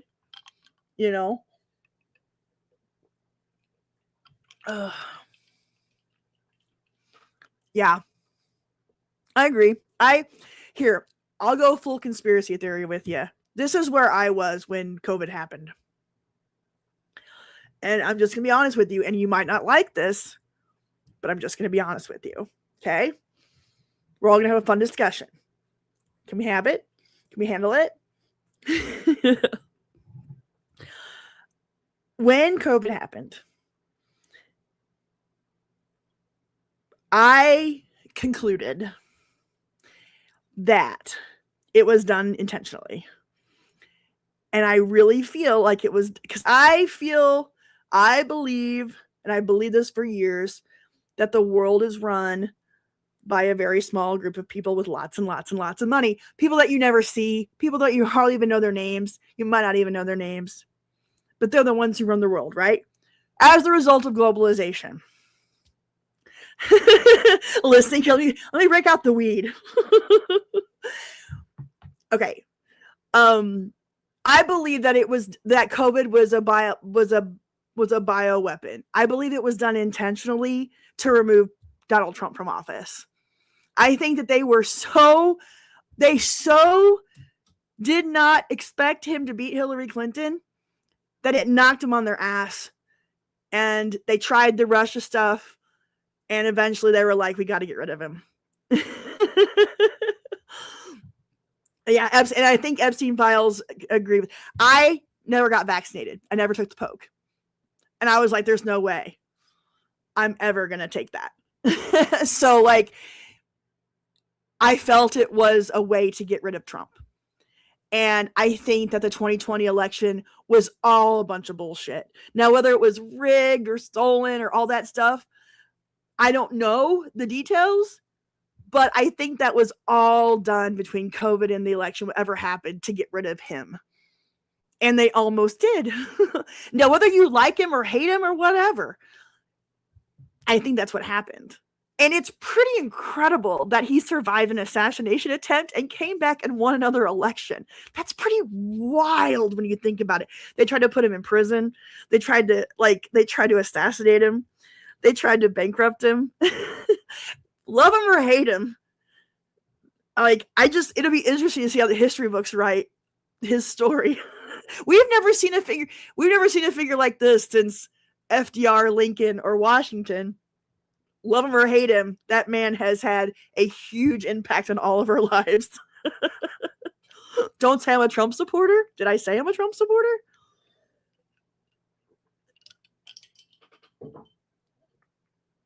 How I vote is irrelevant. I have always been on the outskirts of politics. I've always been a conspiracy theorist. I've always been a third party person. Like, yeah, so it's not about Trump or being a Trump supporter. It's about analyzing what's been going on in politics and world events. Yeah.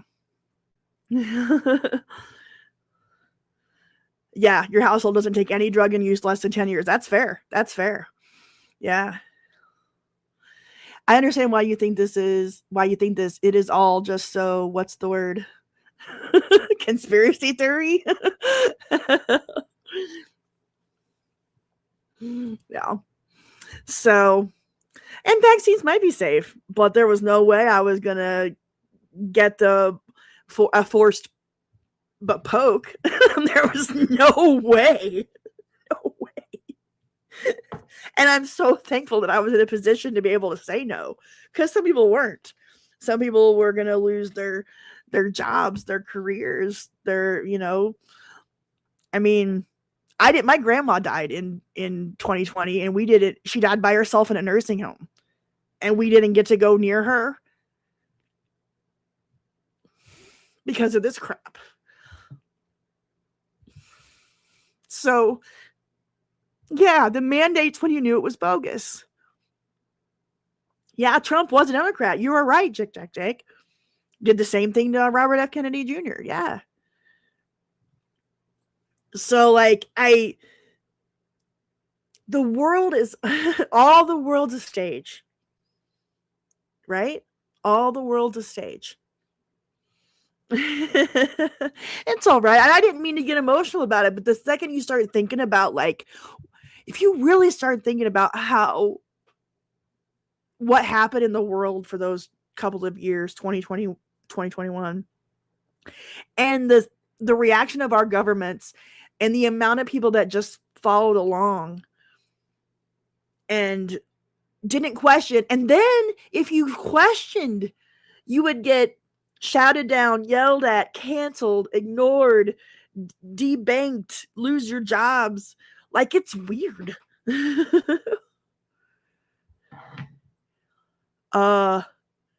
Six String Frenzy, you can go bye-bye.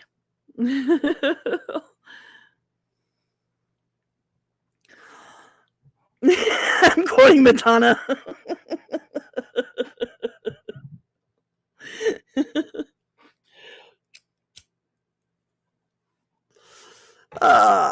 Six String Frenzy has been banned.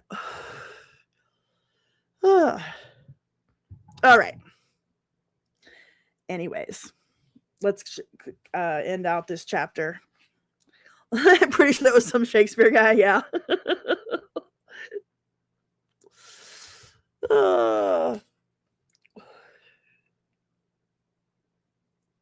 Wars and other secular crises are triggered from without. Spiritual awakenings are triggered from within. This is on page 77.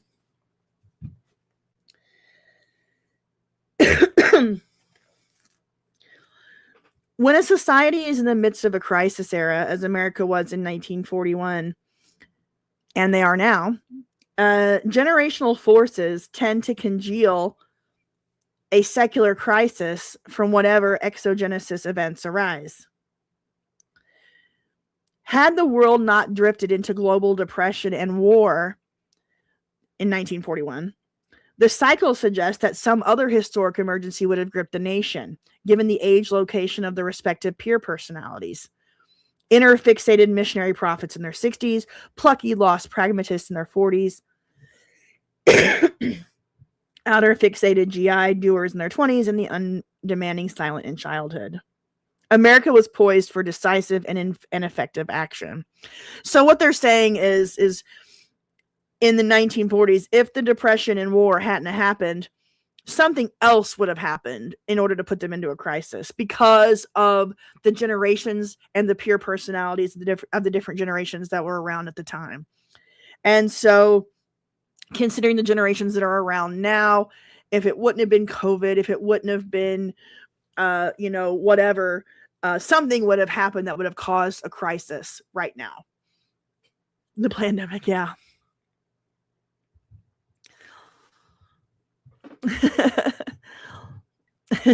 I'm a free bitch, baby. Gaga. War's bad, okay? Oh, man. Yeah, you can almost predict the crisis.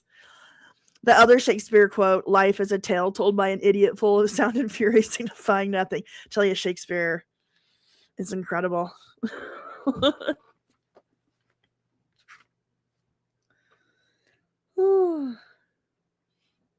Here's the last thing that I underline in this chapter. Put simply, idealist generations, which would be boomers, are nurtured to burst forth spiritually upon coming of age, and when they do, they awaken other generations along with them. And that's what we're still being dragged in. We're being dragged in that boomer spiritual awakening, which has pushed us into a crisis. And I'm so sorry we only got through the one chapter and I got to yakking, but it is what it is. So, you went to Carabas? Is that in the book? So next week we will go through chapter 5 and chapter 6 for sure. The cycle in America, and then from Puritans to millennials and beyond. Whoops. So chapter 5 and chapter 6 for next week. And I know we probably already read them, but there's so much information and so much stuff in this. Like, this is a type of book for me where I have to go back through and read it again and like take notes and really think about stuff.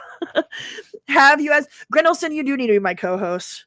Would you be on camera? Do you want me to send you an invite link for next week and come on camera? Can I trust you to be a good contributor? I think I can. It would probably be better. You have a camera and phone? Okay. All right. I will, when I generate this live stream, which will probably be next Monday, I will send you a link. You'll have to send me an email, Gen X Natalie.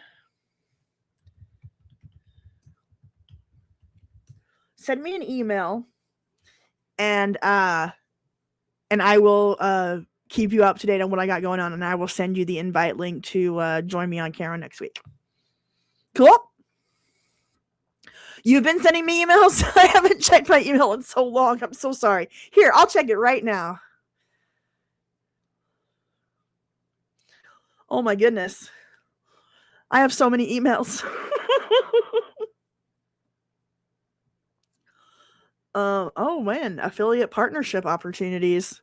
Oh my gosh, I got all these requests for advertising. Who knew? Grendelson, what is your email? So I know which one you are. Oh, you sent me some cool Reddit threads. Okay. Do I have plans for Friday? Will it be 1986? I think it's gonna be. I'm gonna stick with that because that's what I promised. 1986 will be on Friday, and then next Friday on the 20th, one of my best friends from high school is gonna be here, and we're gonna share some of our old videos from high school and pictures and talk about high school in the 90s. Okay. Thank you, Grendelson. I will reach out to you. I found some, it's going to be fun. Let me see if I can share it here. I found a jump drive the other day that's probably 15, 20 years old. Seeing people from high school is weird. I know, right? So let me see if I can plug this into my computer real fast and show you what's on it. So this would be me in my early 30s. Let me find a USB port. Hold on.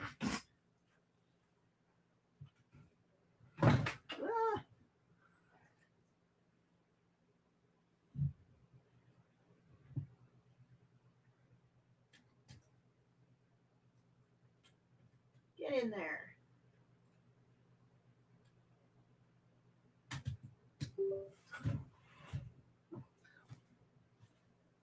All my easily accessible USBs are taken, so I had to go to the back here. Hold on. Let me see if it'll let me share this.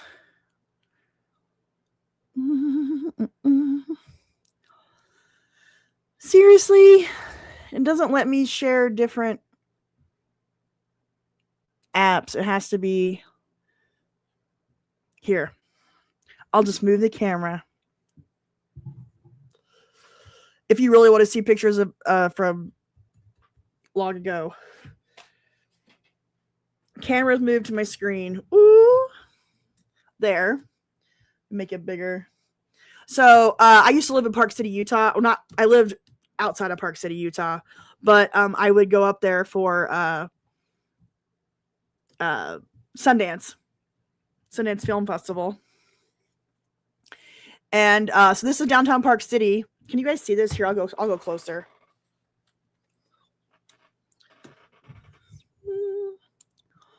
Me straighten it up here because I'm holding the tripod. Well, okay, so that is downtown Park City. Now where? Here's me and my friend Amy. This is 2011.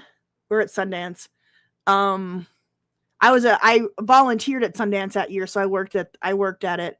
Yep. It's Park City, Utah. So 2011, I would have been 33. And if you notice, you probably can't tell, I had my nose pierced for like a minute. Can you see it? Let me see if you can see the piercing. You can't really see it on the camera, but it's there.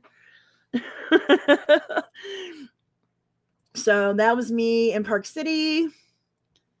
Oops. That's another Park City downtown from another time of the year.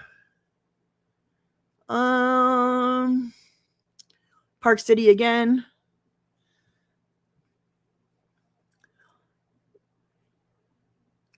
You had to take this little thing up to the top of the mountain for the hotel, and that's like a look down onto Park City. It's gorgeous. It is a ritzy place.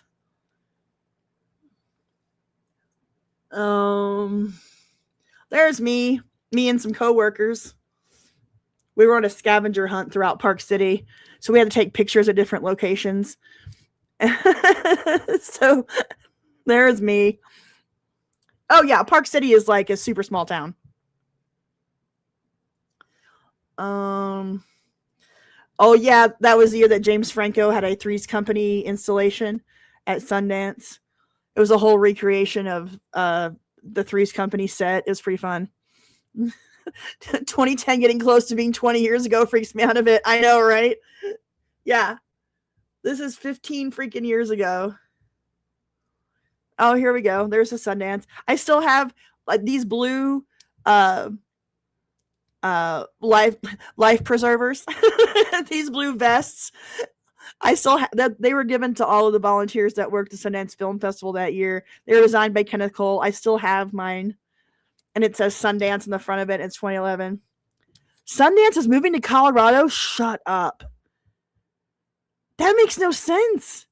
The Sundance Film Institute is literally in Sundance, Utah, which is right next to Park City.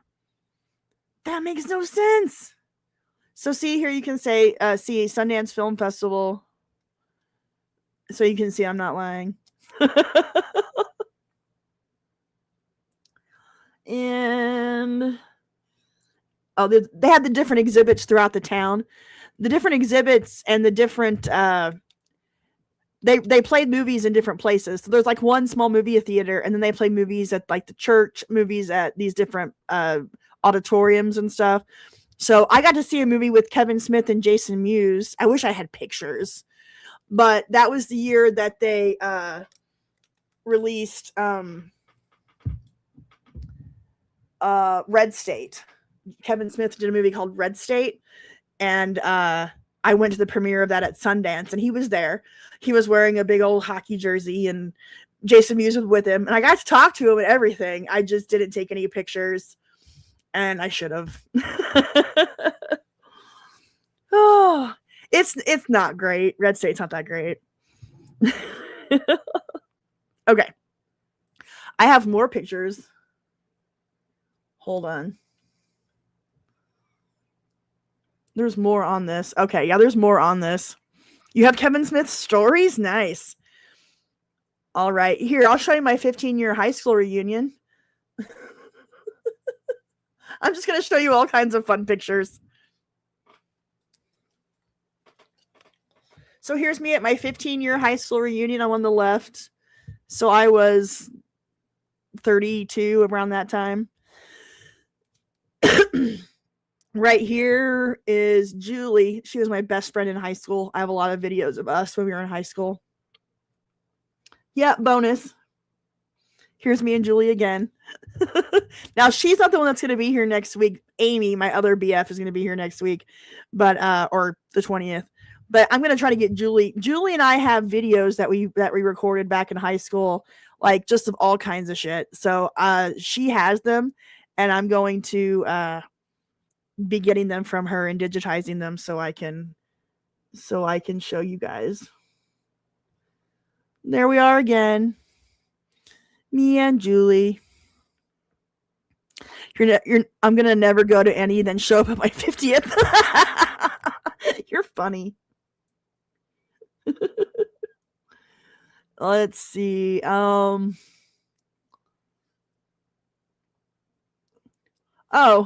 I followed Dave Matthews Band around the country for a couple of years, and in this show, Dave Matthews Band, Antioch, Tennessee, Friday, September 9th, 2003. I was in section 1, row E, seat 28, which was literally row 5 right in front of Dave. And when he threw out his guitar pick at the end of the night, at the end of the show, I caught it. So that's Dave's guitar pick, and that's the ticket stub. Oh, there's me.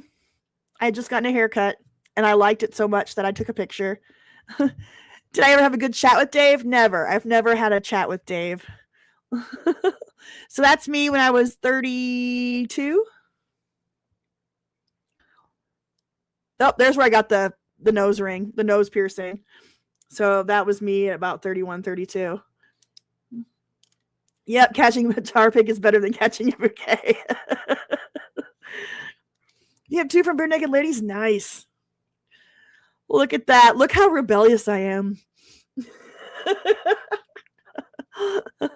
Like those eyes. Those blue eyes. Ooh, my best friends, my college. I gotta be careful here. This is my group of friends from college. University of Kansas. And this was when my best friend Molly got married. This was 2010, I think. So there's me. I was super drunk, so I do apologize for my looking like the cover of a 90s album, right?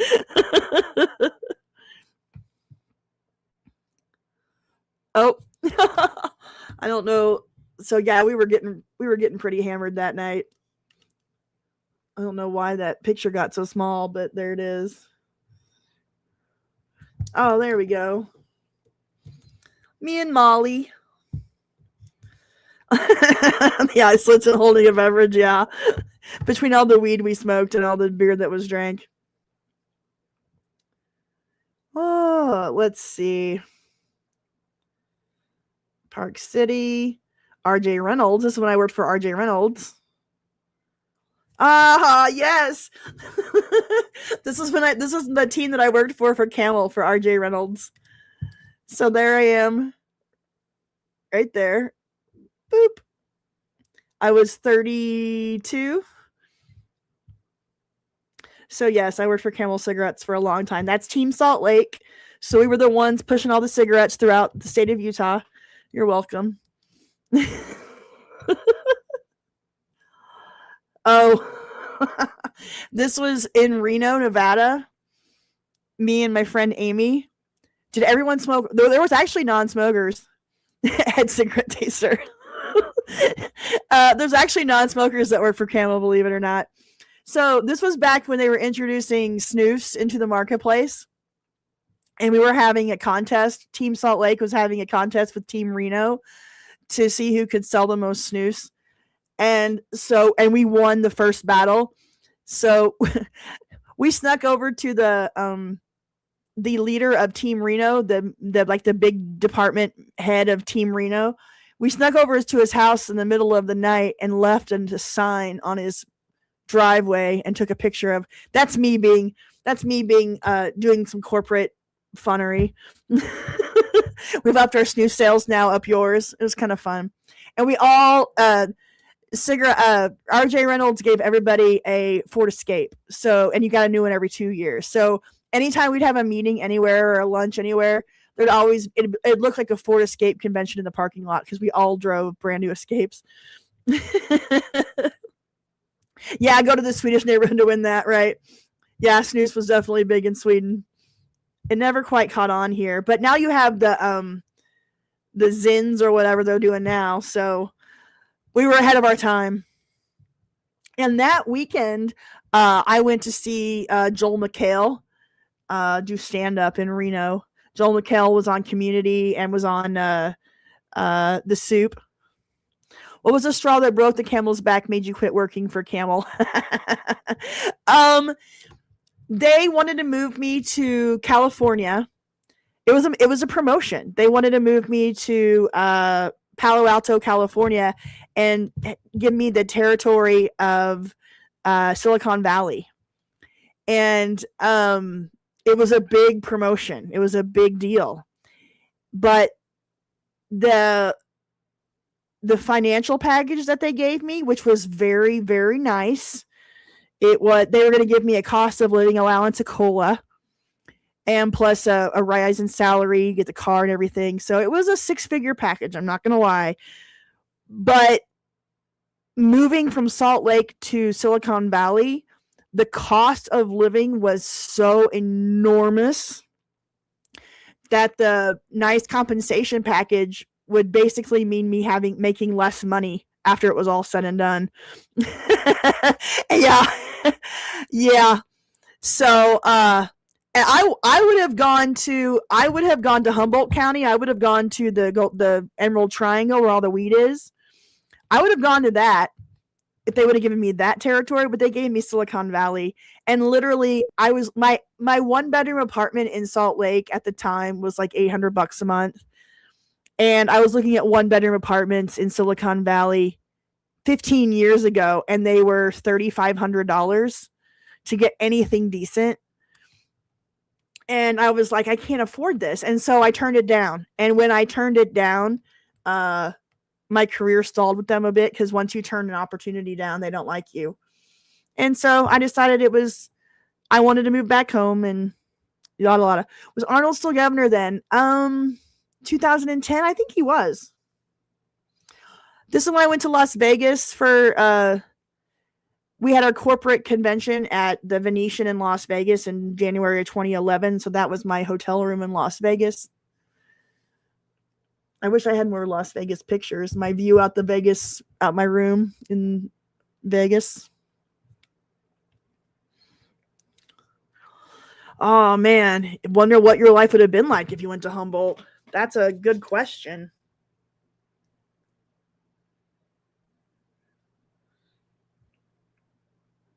I thought I had some. Oh my god. Okay, I do have some video. Here's when I donated to Ron Paul in 2008. I got my name on I don't know if you guys remember Ron Paul when he was running for president, but we were the first ones to do this big online fundraising. So that's when I look, donor. Whoops. Recent donor me. And I had to snap it real fast to get my name on there. Okay. Video, and then we're done.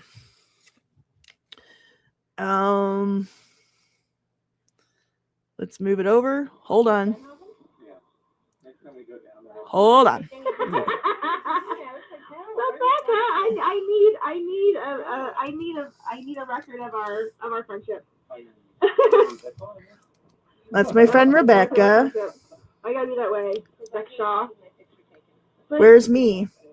It's so funny, like looking at videos from before, like 2010, 2011, because people did not like being on camera. Like, it was before we all got used to being on camera all the time and taking videos and photos of everything. Let me find one that has me in it.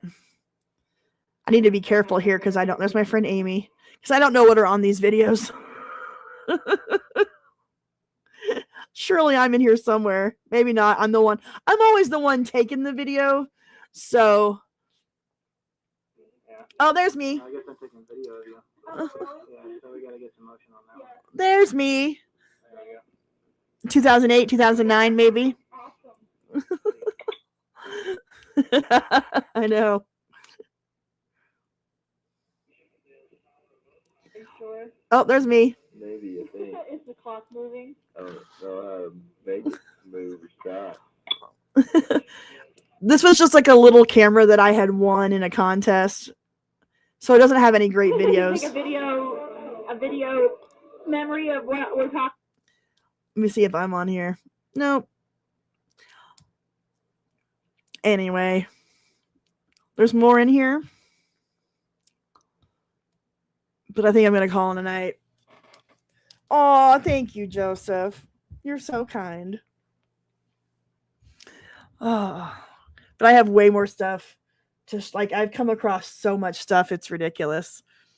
Like, here's my camel ashtray. I had so much camel merch for so many years, and I gave it all away, and I'm so mad about it. You're welcome, Dev. I appreciate you guys hanging out with me. Let me move it over this way just a little bit. I found so many photos. Like, here's me in high school. Graduating from high school with my best friend Isaac. That's me at 17. And here's me at 22. Can't really see it very well. So I've found like so many pictures and stuff and videos. I've gone through so many videos the last few days, converting it over to digital. So been busy. Anyway, it's past 9, guys. I've got to go. Thank you so much for hanging out with me. Tomorrow night over on the Discord, we are watching Little House on the Prairie. Thursday, we'll be watching Incredible Hulk. Friday, I'll be back here for 1986 night. It's going to be fun. So, yeah, have a great night, guys. Thanks for hanging out with me. I really do appreciate it. Y'all have a great one, and I will see you tomorrow on the Discord. Okay, bye. Or on Friday. Oh, and members, Sunday night live stream. Since we didn't do it last Sunday because it's Super Bowl. So lots of stuff going on. Bye, guys.